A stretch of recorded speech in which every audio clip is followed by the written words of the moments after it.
My name is Anwen Jones, Dairy Development Manager for Bibby Agriculture. The dry cow period and the transition period is an incredibly important time for the dry cow. It's her time to renew and restore herself before her next lactation. She needs a dry bed to lie in, plenty of space. They need a good space for feeding, so ideally a metre a cow at the feed fence.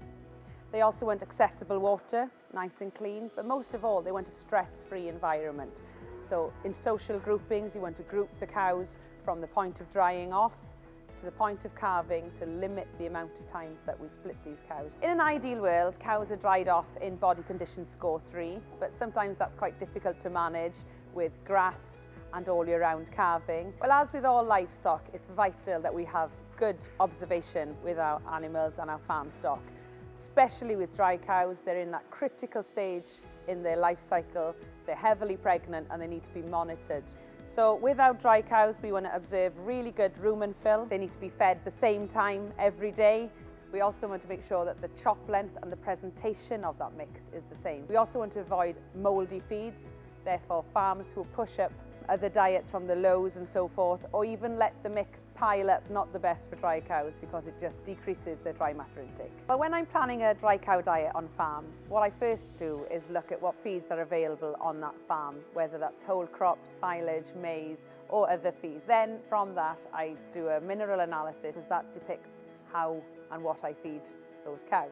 We need to prepare the rumen as a run-up to calving because as soon as she's dried off, that calf is growing inside her. And for the cow's rumen, the papillae actually shrinks.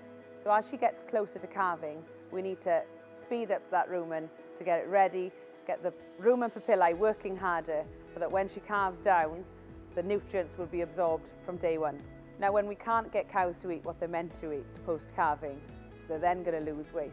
And also, if they haven't been primed correctly, eating 13 kilos dry matter once they're dry, to expect them to eat double that post-calving then becomes a problem.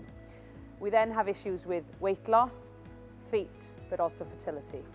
The cows at greatest risk of negative energy balance, no doubt, would be your more conditioned cows, so your body condition score 3.5, 4 plus. Some of the ways we prevent problems at transition is to make sure that the diet is correct. Bibbies have designed and formulated bespoke compounds and blends specifically for dry cows that can be tailored with all sorts of forages and can be balanced accordingly. Some of the main raw materials we have included are incredibly palatable. Also, they've been chosen for their lower DCAD status. We had to take into account that Wales has a high level of potassium in our silages. Therefore, we had to formulate a bespoke mineral to match that. We include Actisaf in our dry cow feeds to enhance rumen performance. Not only does it increase fibre digestion within the diet and keeps the pH consistent, but we also get more energy out of that diet by adding yeast. We also include Safmanan in our dry cow feeds. During the dry cow period, the immunity of the cow is severely suppressed. Therefore, we need to do everything we can to avoid metabolic issues, to maintain a healthy cow, but most of all, better colostrum quality. To find out more about transition management and the Bibby range of feeds, you can contact your Bibby rep, social media, Twitter, Facebook or bibbyagri.com.